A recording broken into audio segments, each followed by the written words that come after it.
کیونکہ نبی نہیں آ سکتا.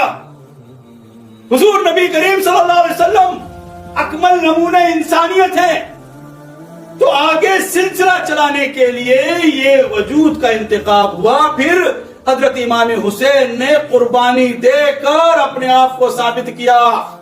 پھر حضرت عباس علمبردار جن کو قمر بنی ہاشم کہتے ہیں، حضرت حسین کو بھائی کی نظر سے نہیں دیکھتے تھے، آقا کی نظر سے دیکھتے تھے. نسبت دیکھو تو علی سے ہی ہے نا، نسبت دیکھو نسل کے لحاظ سے علی کے ہی فرزند ہیں، اور حضرت حسین بھی علی کے ہی فرزند ہے.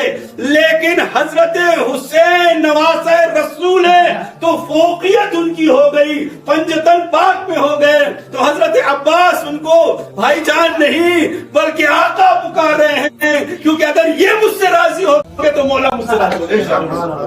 یہ تعامل، یہ ہے معرفت. اللہ لیعرفون، وہ سمجھ گئے تھے اندر کی چیز کو، وہ ان کا سامنے نظر آ گیا تھا.